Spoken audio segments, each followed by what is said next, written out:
RLD के leader ने असदुद्दीन ओवैसी के बारे में यह कहा कि असदुद्दीन ओवैसी एक फिल्म स्टार का नाम दिए कि असदुद्दीन ओवैसी वो फिल्म स्टार है। मैं हमारे आरएलडी के नेता से कहना चाहूंगा, चौधरी जयंत सिंह साहब से, जिन्होंने असदुद्दीन ओवैसी को फिल्म स्टार के नाम से कह दिया, जयंत साहब ये फिल्म स्टार मेरे पैर की धूल के बराबर नहीं है, मैं इनकी कोई इज्जत नहीं करता हूं। ये फिल्म स्टार 2.5 घंटे के लिए नाचते हैं और क्या क्या करते हैं अल्लाह जानता है। मगर जयंत चौधरी याद रखो, असदुद्दीन ओवैसी वो काम उत्तर प्रदेश में और भारत में करेगा जो काम चौधरी चरण सिंह ने जाटों के लिए किया था। चौधरी चरण सिंह ने उत्तर प्रदेश के जाटों को एक सियासी ताकत बनाया। मैं तुमसे वादा कर रहा हूं, इंशाअल्लाह ताला अल्लाह मुझे जब तक जिंदा रखेगा, मैं उत्तर प्रदेश और भारत के मुसलमानों को एक सियासी क़ियादत बनाकर इंशाअल्लाह रहूंगा, अल्लाह ने चाहा तो। ये हमारा मकसद है, ये हमारा मकसद है। और ये लोग क्या समझते हैं कि असदुद्दीन ओवैसी के भाषण को सुनने लोग आते हैं और वो भाषण को सुनकर वोट में तब्दील नहीं होता। मैं आज आपसे एक सवाल करूंगा कि आने वाले विधानसभा में जितने लोग आए अपने दिल पर हाथ रखकर सच्चाई से बताइए, क्या आप मजलिस के पतन के निशान पर वोट देंगे नहीं देंगे? आप मजलिस का साथ देंगे? क्या आप पतन को वोट देंगे? इंशाअल्लाह ताला सुन लो बोलने वालों, आज तुम देख लो एक तब्दीली उत्तर प्रदेश में पैदा हो चुकी है। उत्तर प्रदेश में मुसलमान अपनी सियासी क़ियादत को बनाएगा और इंशाअल्लाह बनाकर रहेगा। हमको हमेशा झूठ बोलते रहे हमसे कि मुसलमान एक वोट बैंक है। मैंने पार्लियामेंट में खड़े होकर इस बात को कहा था कि भारत में कभी मुस्लिम वोट बैंक नहीं रहा, ना रहेगा। भारत में हमेशा हिंदू वोट बैंक और हिंदू वोट बैंक ही रहेगा भारत में। अगर कोई कहेगा कि कैसे तुम इस बात को कह रहे हो, जो मजलिस इत्तेहादुल मुस्लिमीन पर तनकीद की जाती है, क्या तनकीद की जाती है कि मजलिस को अगर वोट देंगे तो फिस्ताई ताकतें मजबूत हो जाएगी। मजलिस पर इल्जाम, अगर मजलिस को वोट देंगे तो बीजेपी जीत जाएगी। अगर मजलिस को वोट देंगे तो क्या मुसलमान कैसा रहेगा मिलकर? मैं आपको बताना चाह रहा हूं, मैं किसी मजहब के खिलाफ नहीं हूं, ना कभी था ना कभी रहूंगा इंशाअल्लाह ताला। मेरी जमात की पॉलिसी किसी मजहब के खिलाफ नहीं है। हम तो भारत या ऐसा देश है जिसका कोई मजहब नहीं है। भारत का कोई मजहब नहीं है, ना इस्लाम है, ना हिंदुइज्म है, ना बुद्धिज्म है, ना सिखिज्म है। भारत इन तमाम मजाहिब को मानता है। भारत की खूबसूरती है जब भारत का संविधान ये कहता है कि मुल्क का कोई मजहब नहीं है, तो क्यों नहीं हम मिलकर रह सकते? अगर हम मिलकर रहना चाह रहे हैं और रहेंगे इंशाअल्लाह ताला। दूसरा इल्जाम कि बीजेपी जीत कर आ जाएगी। मेरे अजीज दोस्तों और बुजुर्गों, आप बताइए, उत्तर प्रदेश में 2014 के लोकसभा के इंतखाबात हुए, मजलिस नहीं लड़ी तो फिर बीजेपी कैसे जीत गई? 2017 में असेंबली के इंतखाबात हुए, मजलिस 25-27 सीट लड़ी मगर बीजेपी 300 उनके रुकने असेंबली कामयाब हुए। कौन जिम्मेदार? 2019 का लोकसभा का चुनाव हुआ, मजलिस नहीं लड़ी उत्तर प्रदेश में, सपा और बीएसपी मिलकर लड़े, सिर्फ 15 सीट पर कामयाबी हासिल की। बताओ फिर उन तमाम लोकसभा की सीट पर कैसे बीजेपी जीत गई? मेरे अजीज दोस्तों और बुजुर्गों, आपके वोट की अहमियत नहीं रही अब भारत की सियासत में। आपके वोट, मुसलमानों के वोट की अहमियत अब नहीं रही। हमको हमेशा झूठ बोलते रहे हमसे कि मुसलमान एक वोट बैंक है। मैंने पार्लियामेंट में खड़े होकर इस बात को कहा था कि भारत में कभी मुस्लिम वोट बैंक नहीं रहा, ना रहेगा। भारत में हमेशा हिंदू वोट बैंक और हिंदू वोट बैंक ही रहेगा भारत में। अगर कोई कहेगा कि कैसे तुम इस बात को कह रहे हो, मुस्लिम वोट है, अगर मुस्लिम वोट होता है तो भारत की पार्लियामेंट में 23-24 एमपी सिर्फ क्यों जीत कर आते? हमेशा इस मुल्क में कोई मुस्लिम वोट बैंक नहीं था। और मेरे अजीज दोस्तों और बुजुर्गों, तीसरी अहम बात मैं आपके सामने जो अर्ज करने आया हूं वो ये है कि अभी हम आ रहे थे, हमारे साथ में हमारे एक दोस्त ने हमको एक वीडियो दिखाया जिसमें आरएलडी के लीडर ने असदुद्दीन ओवैसी के बारे में यह कहा कि असदुद्दीन ओवैसी एक फिल्म स्टार का नाम दिए कि असदुद्दीन ओवैसी वो फिल्म स्टार है। मैं हमारे आरएलडी के नेता से कहना चाहूंगा, चौधरी जैन सिंह साहब से, जिन्होंने असदुद्दीन ओवैसी को फिल्म स्टार के नाम से कह दिया, जैन साहब ये फिल्म स्टार मेरे पैर की धूल के बराबर नहीं है, मैं इनकी कोई इज्जत नहीं करता हूं। ये फिल्म स्टार 2.5 घंटे के लिए नाचते हैं और क्या क्या करते हैं अल्लाह जानता है। मगर जैन चौधरी याद रखो, असदुद्दीन ओवैसी वो काम उत्तर प्रदेश में और भारत में करेगा जो काम चौधरी चरण सिंह ने जाटों के लिए किया था। चौधरी चरण सिंह ने उत्तर प्रदेश के जाटों को एक सियासी ताकत बनाया। मैं तुमसे वादा कर रहा हूं इंशाअल्लाह ताला, अल्लाह मुझे जब तक जिंदा रखेगा, मैं उत्तर प्रदेश और भारत के मुसलमानों को एक सियासी क़ियादत बनाकर इंशाअल्लाह रहूंगा, अल्लाह ने चाहा तो। ये हमारा मकसद है, ये हमारा मकसद है। और ये लोग क्या समझते हैं कि असदुद्दीन ओवैसी के भाषण को सुनने लोग आते हैं और वो भाषण को सुनकर वोट में तब्दील नहीं होता। मैं आज आपसे एक सवाल करूंगा कि आने वाले विधानसभा में जितने लोग आए अपने दिल पर हाथ रखकर सच्चाई से बताइए, क्या आप मजलिस के पतंग के निशान पर वोट देंगे नहीं देंगे? आप मजलिस का साथ देंगे? क्या आप पतंग को वोट देंगे? इंशाअल्लाह ताला सुन लो बोलने वालों, आज तुम देख लो एक तब्दीली उत्तर प्रदेश में पैदा हो चुकी है। उत्तर प्रदेश में मुसलमान अपनी सियासी क़ियादत को बनाएगा और इंशाअल्लाह बनाकर रहेगा। मेरे अजीज दोस्तों और बुजुर्गों, और फिर चौथी बात कि हम पर इल्जाम लगाया जाता है बीजेपी की तरफ से, समाजवादी की तरफ से, बीएसपी की तरफ से। मेरे अजीज दोस्तों और बुजुर्गों, और फिर मेरे अजीज दोस्तों और बुजुर्गों, समाजवादी पार्टी को आपने 14 में वोट दिया, बीजेपी को शिकस्त नहीं दे सके। 17 में वोट दिया, बीजेपी को रोक नहीं सके। 19 में वोट दिया, आपने रोक नहीं सके। अब आप बताइए, क्या ये हमारी जिम्मेदारी है? क्या ये हमारी जिम्मेदारी है? क्या इतने बड़ी तादाद में 300 बीजेपी के एमपी जीत रहे हैं?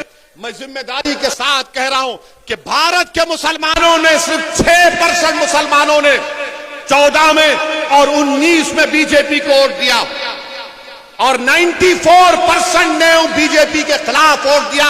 तो भारत के मुसलमानों को समझना पड़ेगा कि अपने वोट की अहमियत को समझो, अपने वोट की अहमियत को समझो।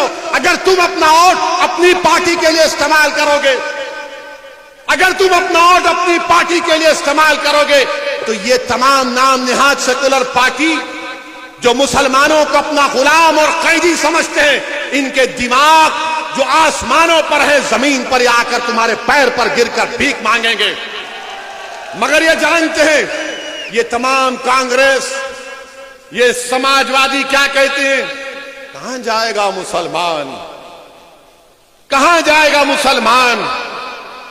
तंज के तौर पर कहते थे मुझे, जब मैं पहली मर्तबा एमपी बनकर गया 2004 में, ये तमाम पार्टी के लोग कहते थे।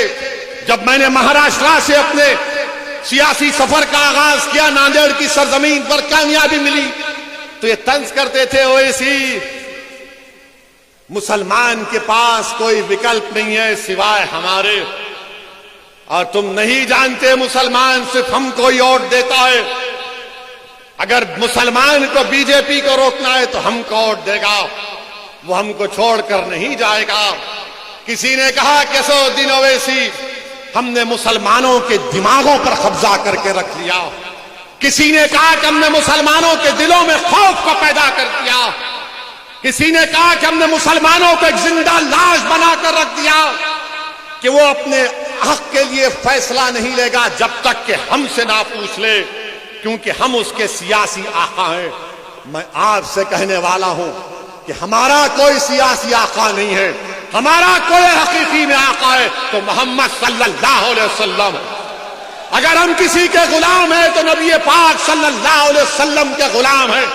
अगर हम किसी के वास्ते दिल में मोहब्बत रखना है तो रहमतुल आलमीन के लिए मोहब्बत रखना है। किसी से डरना है तो रब्बे कायनात से डरना है। इन दो टाइम के जानवरों से, इन इख्तिदार की कुर्सियों पर बैठने वाले जालिमों से नहीं डरना है, नहीं डरना है हमको। जमहूरियत है, जमहूरियत आपको हक देती है कि अपने वोट का इस्तेमाल करें। वोट आपका है, एक अमानत है वोट। ये मैंने जिम्मेदारों की जबान से सुना। इस अमानत को आप कैसे इस्तेमाल करेंगे? इस अमानत को आप जालिमों को जुल्म करने के लिए देंगे? इस अमानत को आप उन लोगों के हवाले करेंगे जो आपको, हमारे बच्चों को स्कूल से महरूम रख दिए? क्या आप उनको वोट देंगे? ये अमानत है वोट, याद रखो मेरी इस बात को। जब पार्लियामेंट में ट्रिपल तलाक का मसला पैदा हुआ, जब पार्लियामेंट में ट्रिपल तलाक का बिल लाया गया, आपके ऊपर छोड़ता हूं, किसने 3 मरतबा, मोदी ने पार्लियामेंट में बिल लाया तो 3 मरतबा किसने दलाइल के साथ मुल्क के आईन और संविधान के दायरे में रहकर उस कानून की धज्जियां किसी ने उड़ाई तो उसका नाम मजलिस इत्तेहादुल मुस्लिमीन। बल्कि ये जिस सरजमीन से आज असदुद्दीन ओवैसी को बोलने का मौका मिल रहा है, ये उलमाओं की सरजमीन है। यही यहां से कांग्रेस के एक मरहूम MP साहब थे, अल्लाह उनको जन्नत फिरदौस में मुकाम अता करे। जब मैंने जाकर उनसे पूछा कि मौलाना आप तो MP भी हैं और आलिम दीन भी हैं, आपने क्यों नहीं बोला ट्रिपल तलाक में? मेरे आंख में आंसू थे कि मौलाना आपने क्यों नहीं बोला? आप तो आलिम दीन है, क़ाल अल्लाह क़ाल रसूल अल्लाह आपके सीने में है। तो मौलाना ने मेरा हाथ पकड़कर कहा कि क्या कहूं, मेरी पार्टी के लोगों ने मुझे रोक दिया, बोलने नहीं दिया। आप बताओ फिर कौन बोलेगा? आप कहेंगे नहीं एक दीवाना है ओवैसी, कहेगा नहीं मैं यहां पर इसलिए आया हूं कि मुझसे बेहतर हजारों की तादाद में बोलने वाले पैदा हो जाएं, जो पार्लियामेंट और उत्तर प्रदेश के असेंबली में जाकर उत्तर प्रदेश के दोनों दीवार को हिला के रख दे आपके इंसाफ के लिए। मेरे अजीज दोस्तों और बुजुर्गों, ट्रिपल तलाक का कानून ये बना तो दिए, मोदी बना तो दिए, मगर क्या हासिल हुआ? क्या हासिल हुआ? मैंने उस वक्त भी कहा था देश में अगर कानून बनाना है महिलाओं के लिए, खवातीन के लिए, वो कानून बनाइए जो शख्स शादी तो करता है मगर बीवी उसके घर में नहीं रहती, जो शख्स शादी तो करता है मगर बीवी को भगा देता है। मैंने पार्लियामेंट में उठकर कहा था कि तुम आज ये जो गलत काला कानून बना रहे हो, जो हमारी शरीयत में मदाखलत कर रहे हो, देखना मुल्क में लोग अपनी बीवियों को, अपनी पत्नियों को घरों से मार कर निकाल देंगे, उनका हक नहीं देंगे। तो तमाम लोगों ने मुझ पर हंसा, आज वही दुनिया देख रही। शादीशुदा है मगर बीवी घर में नहीं है। आपको मालूम भारत में ऐसे 32 लाख महिलाएं जो शादीशुदा हैं मगर अपने पति परमेश्वर के साथ नहीं। बताओ बीजेपी वालों ये सच है या झूठ है? बताओ। हम पर इल्जाम लगाने वालों सुन लो, एक और भड़काऊ भाषण हो रहा है। बताओ बीजेपी वालों क्या यह बात सच नहीं है कि पति के साथ पत्नी नहीं है? क्यों नहीं है? आपको चाय बनाने की जरूरत नहीं पड़ती, कम से कम वो चाय बना देती। मगर इस पर भी अब शाम में 6 बजे से ये मीडिया वाले हमारा निकाह शुरू कर देंगे कि ओवैसी ने इनके बारे में ऐसा कह दिया। मैं तो कहा कि चाय बनाने में मदद मिल सकती है। बगैर दूध की पीता हूं, अच्छा लगता है। हमारे घर में खाली चाय मिलती है, बाकी सब हमको करना पड़ता, क्योंकि हमारे पास मामला यह है कि ज्यादा हम बोलते हैं तो घर में हमारी जबान नहीं चलती, हमारा इख्तियार सिर्फ चाय पर रुक जाता। मगर वो ये बेचारे तो उससे भी महरूम है। ट्रिपल तलाक का कानून 3 मरतबा आया। क्या कहा दूसरे पार्टियों ने? उठाकर रिकॉर्ड देख लो, समाजवादी पार्टी ने क्या कहा था। उठाकर रिकॉर्ड देख लो, कांग्रेस ने क्या कहा था। मेरे अजीज दोस्तों और बुजुर्गों, ये अपनी बात दिल से निकाल दो कि नहीं ओवैसी है। नहीं, ओवैसी जिंदगी खत्म हो जाएगी तो क्या तुम मुझसे बेहतरीन काबिल लोगों को नहीं पैदा करोगे? ये आपका काम है और इंशाल्लाह अल्लाह पैदा करेगा। आप नहीं करेंगे तो अल्लाह पैदा करेगा, मुझे यकीन अल्लाह की जात पर इंशाअल्लाह ताला। अल्लाह इस कौम को कभी महरूम नहीं रखेगा, अल्लाह मुझसे ज्यादा काबिल लोगों को पैदा करेगा। हमको अल्लाह की जरूरत है, अल्लाह को हमारी जरूरत नहीं है। हमको अल्लाह की जरूरत है, हम अल्लाह से भीख मांगते हैं। मेरे अजीज दोस्तों और बुजुर्गों, फिर CAA का कानून आया। CAA का कानून आया।